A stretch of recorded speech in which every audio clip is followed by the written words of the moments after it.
Hi and welcome to my channel. My name is Danny Siam, and in this video I'm going to spend the entire time talking about and showing you how I remodel this kitchen. Now this kitchen is roughly about 15 years old, and I've owned this place for about 5 years, and I really don't like the look of it. I don't like the brown colored countertops or cabinets, and I don't really like the gold looking countertops. So ideally I would like to go for a gray cabinet and a marble looking quartz countertop and a marble backsplash. So that's what I'm gonna go for, and I want you guys to follow along and kind of see how I do things, kind of walk you through how I go about repainting the kitchen cabinets. So I'm not going to reface them, as in, you know, removing the cabinet doors and replacing them with something else. I actually like the cabinet doors. You know, to me they look nice. I just don't like the color. And since this kitchen isn't that old, I can essentially reuse all of this. So in this video, I'm going to essentially show you the entire process from prepping the cabinets by wiping them down, sanding them, and priming them, and then 2 coats of paint. I hope you enjoy this video, and if you have any questions, just drop them down in the comment section below. By the end, you'll be able to see how everything looks, and I hope you'll be excited with it as much as I will be.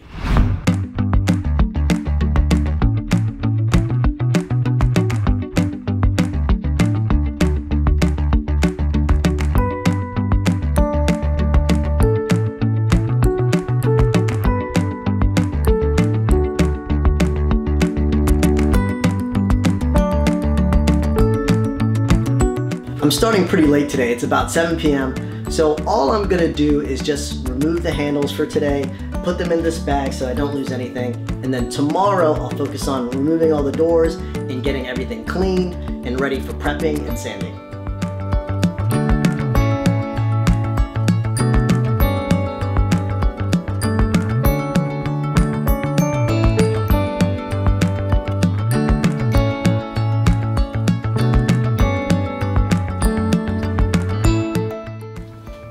So for the next step, I'm going to remove all of the hinges from the cabinets and the cabinet doors.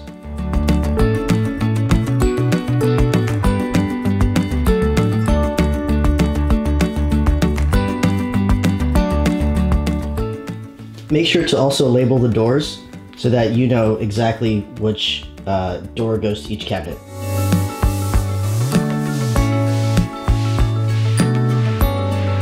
When you remove the hinges, always make sure to place them in the area that belongs to the door. So in this case, these hinges belong to the door that was on this side, so I'll just keep them here. By doing this, it allows you to put the hinges back that correspond to the door so that you ensure that you don't have to adjust it as much in the future once you put everything back in.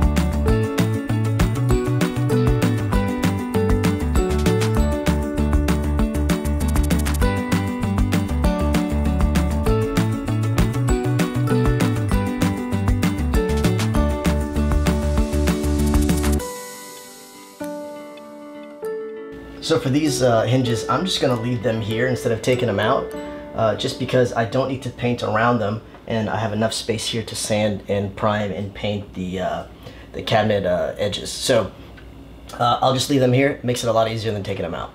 One thing I want to note is that these anchors in the screw holes, you don't want to sand those or mess with those or try to paint over those.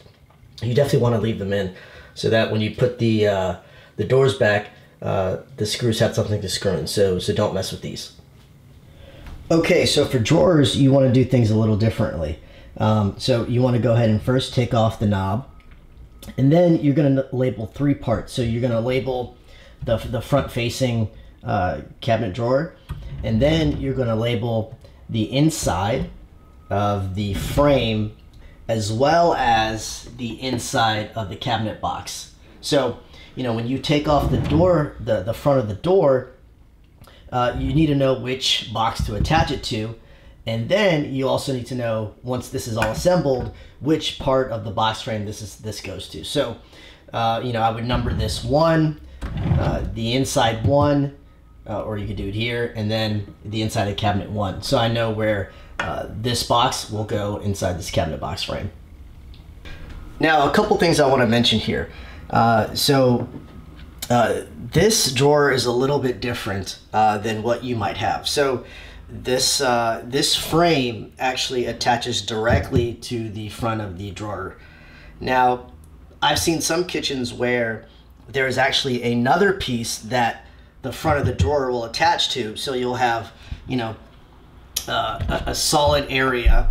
All this will all be one piece, and then you'll have the drawer front attached to that. Now, if yours is that way, make sure there aren't any staples attaching the boxes together, because if you try to remove that, essentially all this will just fall apart, and then you'll face a disaster. So if you see any staples attached that attach the front of the drawer to the rest of the drawer box, then what you're gonna have to do is you're just gonna have to clean, sand, and paint everything as is with all this in the way. You'll just have to tape all this around so that you don't get any paint anywhere here, but that's really the only way you're gonna do it. Luckily, in this case, I just have screws attaching this frame to the front of the drawer cabinet. So I'll just go ahead and remove the 2 screws on each side and take that out, and I'll be ready to go.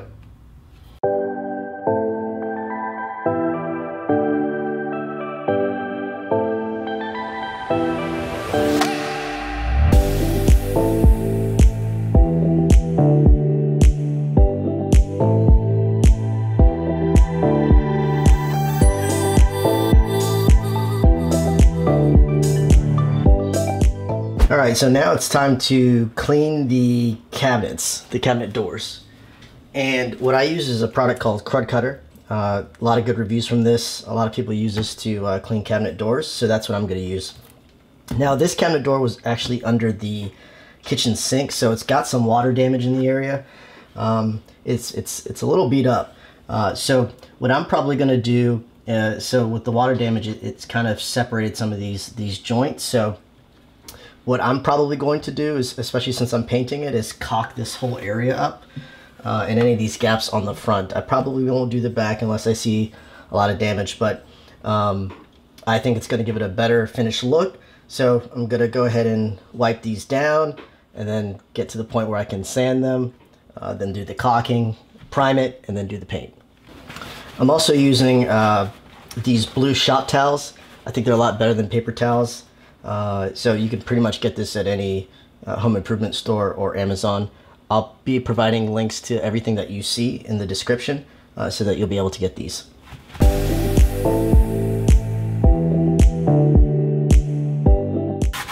Make sure you get them in the grooves pretty good. There's a lot of, in this case, there's a lot of crud in here. So I want to make sure you get all that. You don't want to sand these doors when there's still dirt on them, because it'll get into the grains and your paint won't stick. So you want to make sure you spend a lot of time cleaning these up. The best paint jobs are ones that folks dedicate a lot of time to prepping, because if you don't prep your cabinets right, they won't come out well.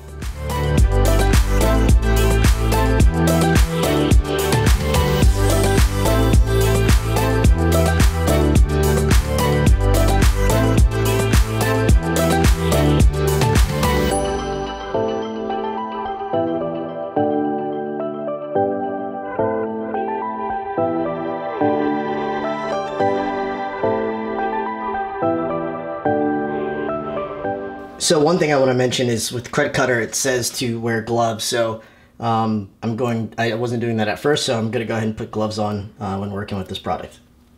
All right, now that all the cabinets are done, so I'm doing one side at a time. Since I don't have a ton of space, I'm going to do one side of the kitchen first, from beginning to end, and then I'll do the second side.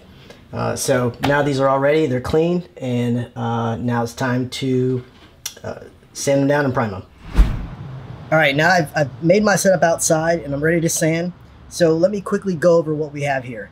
So I have my random orbital saw or a sander, and I have a mask because this is going to kick up a lot of dust. So you definitely want an N95 mask if there's any available right now with this coronavirus pandemic, but hopefully you have one.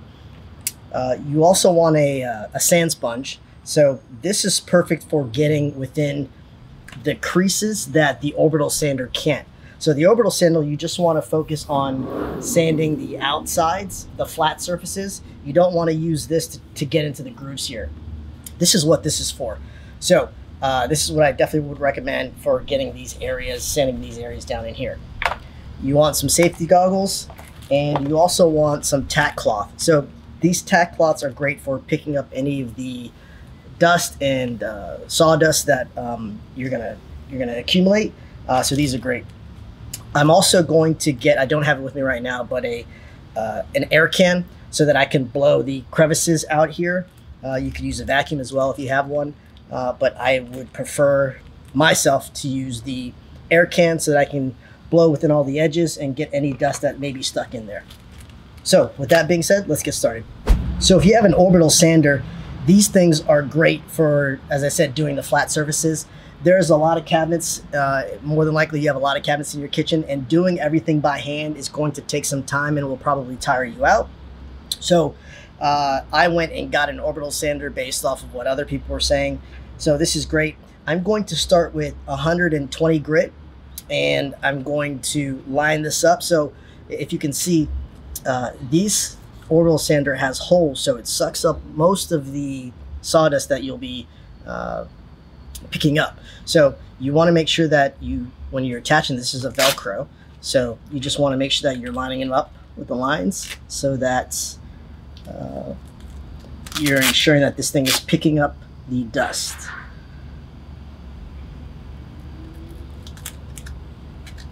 And just like that, perfect. So it's good to go. So if the grain is going this way, you don't want to be going left to right if it's going up and down. So make sure you follow the grain. You just want to scuff it. That's all you want to do. You want to get it so you get some of the sheen off so that the paint, the primer will stick to it.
All right, one door down, many more to go. All right, now that we've sanded the cabinet doors, it's now time to do the boxes, the box frame. So I'll sand everything with this sand sponge. It's 120 grit with the detailed edge so that we can get into the crevices of the crown molding as well as focus on the sides. Don't sand anything in here. This stuff won't be painted. It's like a vinyl cover anyways. This veneer we can sand. I don't recommend using a sander on this because it's a little bit more delicate because it's a really thin piece of wood. So just use a sand block and cover the whole area and wipe it down, clean it up, and you'll be ready to go.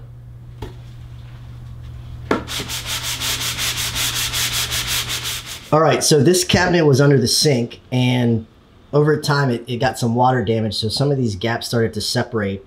In other parts of this, I've already filled it in, but what you want to do is get some wood filler. And in this case, I got this from Home Depot, but you know, pretty much anything would work that's a wood filler. So in this case, I'm just gonna go ahead and dab this in here and fill up the gaps.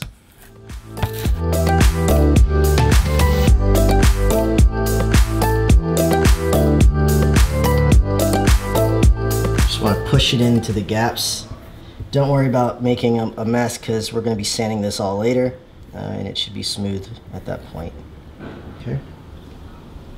Okay, now it's time to caulk the corners within these gaps. So, you know, I was thinking of just painting it, but I don't want paint to pull up in the edges, and more than likely it's not going to do that everywhere, so it's going to look a little unfinished. So what I want to do is use this type of caulking just to go into the edges and smooth them out so that when I prime it and paint it, it's going to look like one piece, because right now these are essentially two pieces, these edges floating on top of this main board. So by doing the caulking inside, it should give it a nicer and cleaner finish. Just make sure you're using the proper caulking. In this case, I'm using DAP Kiwi Seal Plus that I got at Home Depot. This one says that it's waterproof, crack-proof, and paintable. So that's essentially what I was looking for, something that can fill in the gaps nicely, can expand, won't really crack, or hopefully won't crack at all, so that when the paint's over it, it'll look nice and fresh for a long time. So I'm just going slow and trying to put a little bit in the edges, not too much, just enough to fill the corners.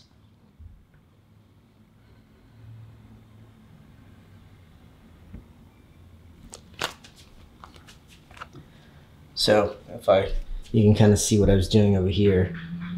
I kind of messed up right here, trying to do it on the wrong side, but you can get the point, so I'll clean that up and redo it. So let's kind of go ahead and do the rest.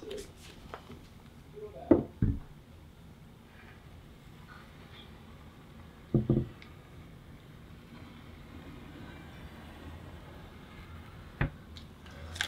then finish the top.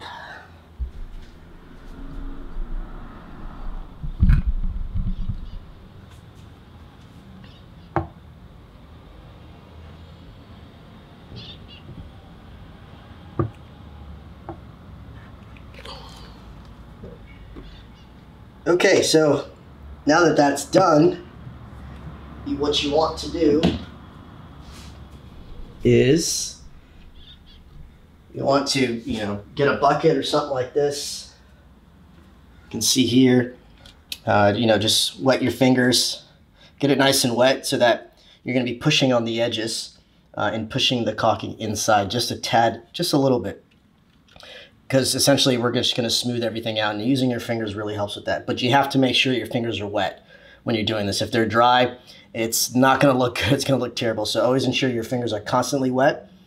And when you have too much caulking on your fingers, just go back into the water and clean it out, and then continue to go down the cabinet door.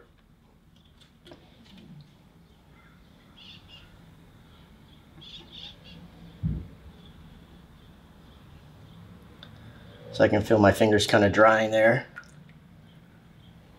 So I went back in.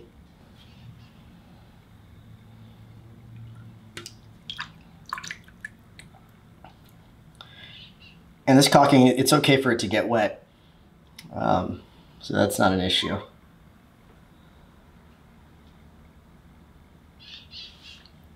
So I'm not going to worry about all the big pieces now.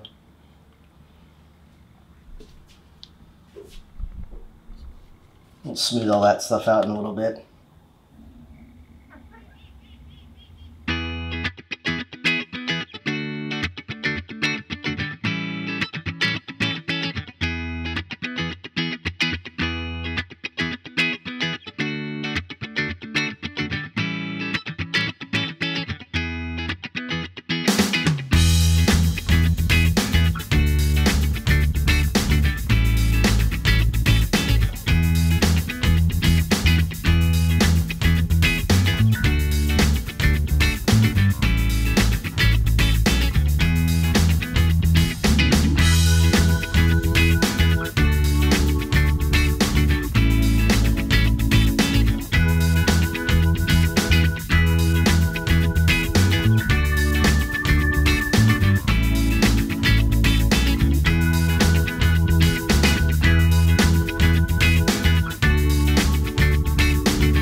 Alright, I'm pretty happy with how it looks. Again, this is going to be primed over and painted, so it's going to end up looking really good once it's painted. I'm expecting it to hopefully look okay.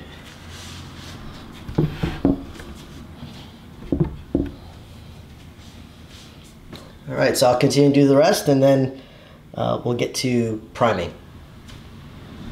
So here's a tip I didn't mention earlier. I just figured out. So every time you're doing an edge, I just recommend, putting it down, spinning it, putting it down closest to you instead of reaching out over and trying to do the lines and the edges.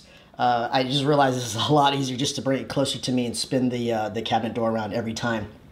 So I definitely recommend doing that. And I also didn't mention that when I cut this tip off, I cut it as small as possible because I don't want a massive bead down these lines because I don't want that much caulking filling in these gaps, just a little bit. And I use this one where you push out instead of the ones that come in those that are designed for those machines that like a caulking gun that you can push out, because I've noticed, at least from my experience, since I'm not an expert who does this every day, I have more control pushing this out than I do with those caulking guns, because sometimes they just come out a lot more than I want them to. So that's why I prefer using these instead. Okay, so when it comes to painting the doors, I find it a lot easier to paint the flat surfaces with the 4-inch roller. And or to a certain extent, you could also use this to roll the sides. Now, when you're putting the primer on, you don't need to put a lot. So as you can see here, this is not a lot. And you just want to kind of just push it out. You don't want to really cake primer on here. So as you can see what I'm doing, I'm just kind of pushing the paint out to the corners. And this is how you want to prime your cabinets. And then we'll come back with the brush and we'll brush the insides. Now you don't want to push too hard because you don't want to smear it like that. You want to make sure the roller is rolling. And if you put too much paint, it's probably going to smear. And if you push too hard, it's definitely going to smear.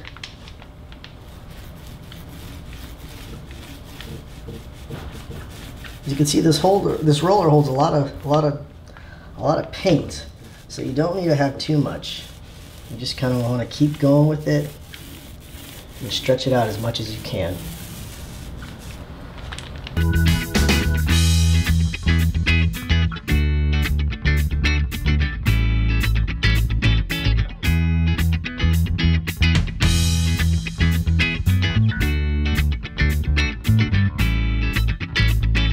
And in the description, I'll tell you what kind of paint I'm using.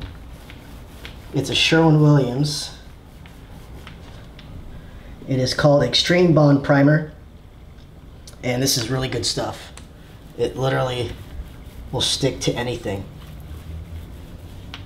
So this is great paint for cabinets, or great primer for cabinets.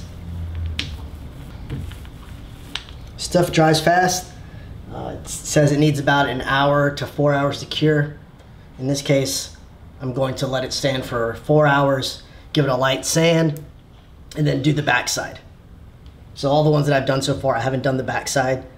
So once everything is completely dry, I'll come back, do the backside, let that dry again, and then sand everything one time, and then we'll be ready for the final 2 coats of paint. All right, now for painting the insides. See, light paint. Make sure you get everything in there.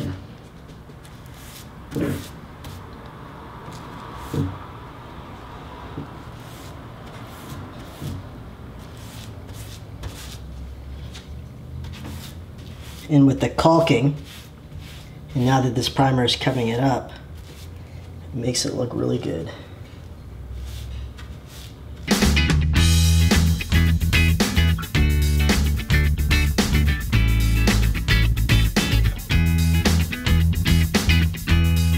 You don't want paint pooling in the corners. It's just more work to go back and sand it. Even though we are going to sand, you don't want to waste your time, or too much time, trying to sand down areas that you could have prevented from the beginning. All right, now that I've let my cabinet doors dry overnight, now it's time to give it a quick, very light sand with 220 grit sandpaper sponge. Definitely don't use a sander on this, because you don't want to. That's really gonna just take the paint off. So you just want to lightly sand, just very lightly, all the edges, just like you were sanding before, but just do it very lightly. Get a vacuum, suck up all the dust, get a tack cloth, wipe everything down, and then you're good to go. In this case, before I'm going to do that, I've noticed that the sides right here didn't get a lot of primer, and I've noticed that on some of the other doors. The back side looks pretty good, but this area looks like it could use a little bit more primer. I might be safe, and I can probably go ahead and just apply the first coat of paint, but I want to be extra sure that all of this work that I'm doing is not in vain. So I'm going to be extra careful, and just with the brush put some more primer in this corner and let these dry again. All right, so I put the first layer of paint, not the primer, but the actual final coat or final paint on all the doors. So they're just all drying right now, but as you can see, they're coming along pretty nicely. I'm gonna let these dry, sand some areas where I see any imperfections, and then do the final coat. All right, now I'm gonna spend time to tape up the edges of the wall that I don't want painted. So in this case, I'm just trying to paint the cabinet box frames and the crown molding on top, but I don't want to paint the ceiling. So I've already gone ahead and taped up most of this, but what you want to do is ensure that when you're getting ready to prime and paint, to cover up anything you don't want to get paint on. Because the last thing you want to do is spend time going and cleaning paint that has gotten to areas where you don't want it to be. Just for reference, these are the cabinet boxes, and they also have their first of the final coat down. So everything is drying, so you can see the difference, the transition of how different it looks. Now the reason why I haven't painted this yet is because this area, this is going to be taken out once I get the new countertop installed. You know, I could have waited until everything was done and then painted, but it's going to take about 3 weeks for the installer to come out and install everything. So I didn't want to wait that long, especially since I had so much free time to kind of paint everything now. So I didn't want to start prepping and painting this just to have this damaged and to do this bottom area. So I figured I would wait until this is removed before I work on this. Same thing with this other side. Sorry, I have everything on the countertop to give me some space, but the same on this side. So that's how everything's coming out so far. Everything's looking pretty good, and eventually you'll see the final result once everything is done. Alright, so now that everything's had some time to dry and the cabinets are ready to go back, the cabinet doors are ready to go back up to the boxes, I'm going ahead and not lining up the door with the box. So I have here 8, so I'm just going to go ahead and line it up with 8 since I've put that earlier. So make sure you always do this so you know which door goes where, to make it a lot easier when you're putting your kitchen back together.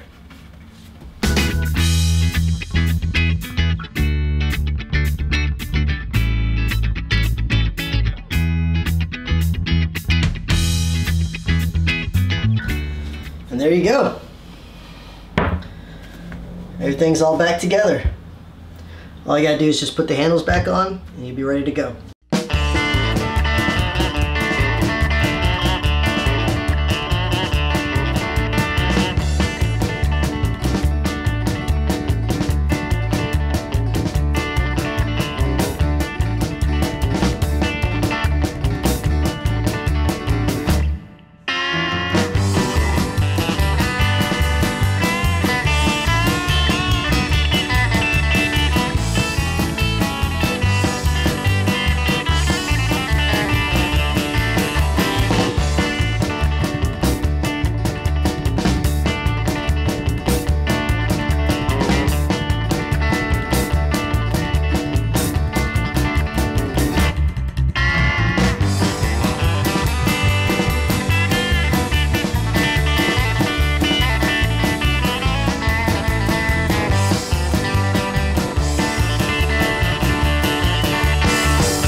So the granite countertops have been removed, and they've also removed the 6-inch granite backsplash here, and they've replaced the plywood with some new ones.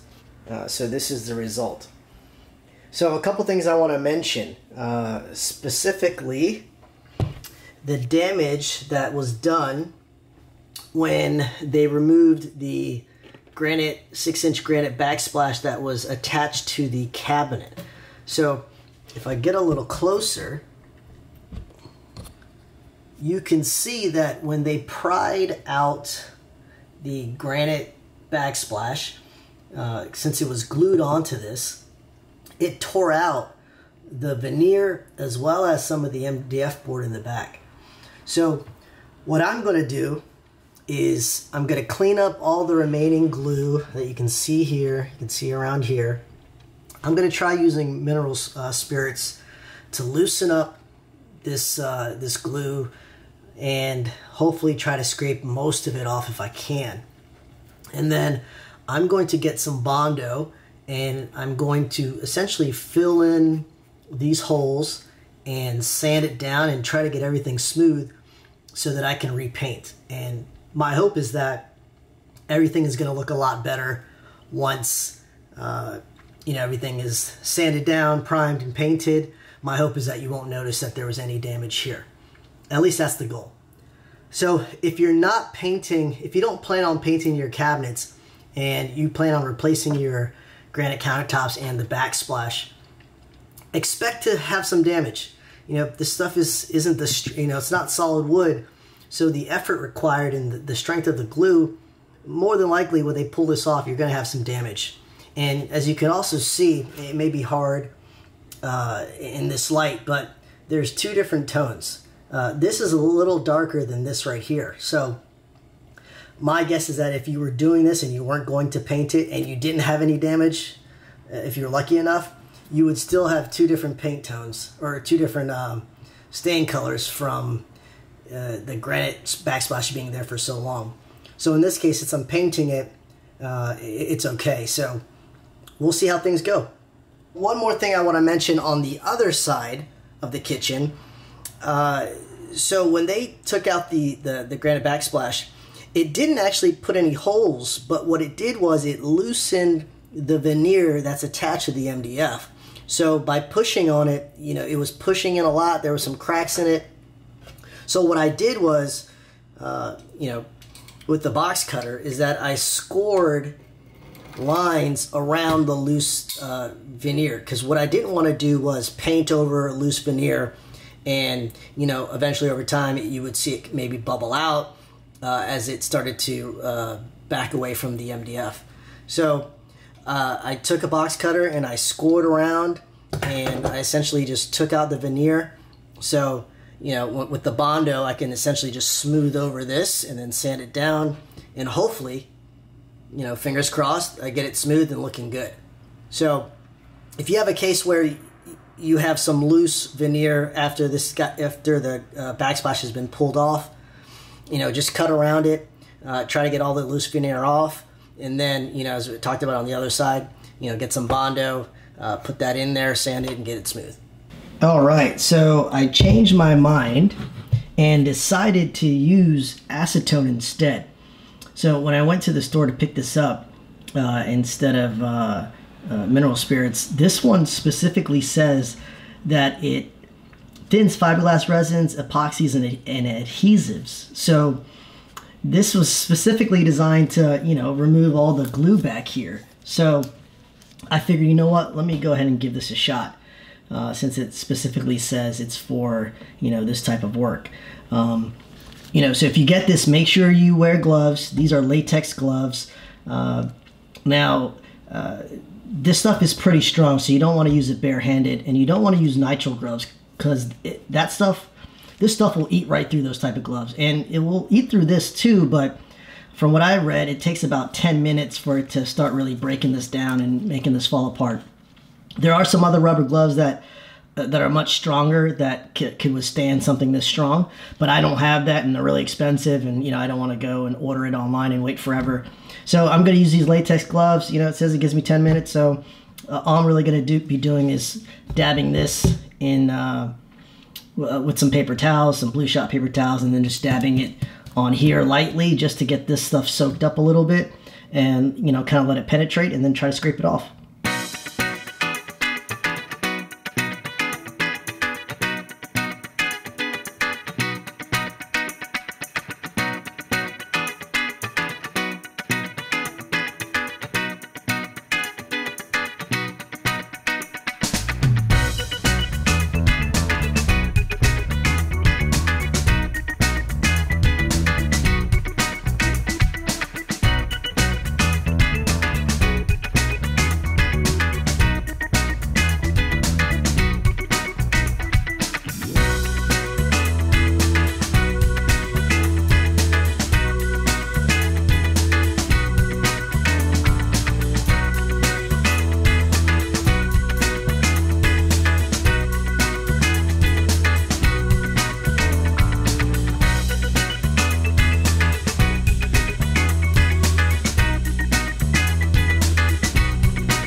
All right, so everything is clean now.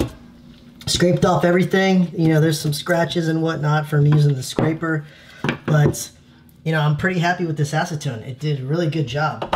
Didn't need to use all that much to loosen up the glue, but I'm happy with it. So what I'm gonna do next is start mixing the epoxy, or the Bondo, and start placing it over this, letting it dry, and then sand it out. All right, so now it's time to patch all the damage up. So I'm going to be using all-purpose putty by Bondo. This stuff is great. It works on metal, wood, drywall, concrete, masonry surfaces. It pretty much works on everything. It's paintable, it dries super fast, and it doesn't shrink. You know, they use this stuff on cars, so if it can work on cars, you know, it's going to be great for this. And I wanted to use this instead of wood filler, just because in my opinion, I just felt like it would stick better. You know, this is more of a commercial product, and you know, I wanted to get the best finish possible, and I was just more comfortable using this. So, you know, what this thing says is, so, you know, I got to clean this area up. I'll make sure it gets a damp rag and just clean up any excess, you know, chemical, acetone that still may be here. And then I'll take about a 3-inch wide scoop out of this, and I'll place it on this piece of cardboard to mix it on. And then with the hardener, it says you need about like a 3-inch bead of, you know, so if you have a 3-inch diameter by I think an inch or an inch and a half thick of putty, then you want about a 3-inch line of this. So I'll mix this in there. This is essentially going to make sure that the putty hardens and dries really fast. So the more of this stuff you put, the drier it's going to, or the faster it's going to dry. So that's what I'm going to do, and then I'll start mixing it up.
So I'm gonna let this dry, and then I'll come back and I'll start sanding it.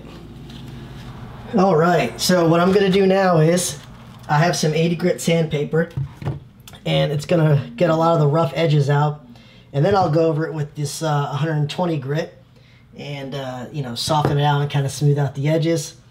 And hopefully by the time it's all said and done, you know, it'll look like there was never any damage there. So I have my mask on, just to make sure I'm not breathing in these particles. So when you're doing this at home, make sure you have a mask on. And so I'll get started.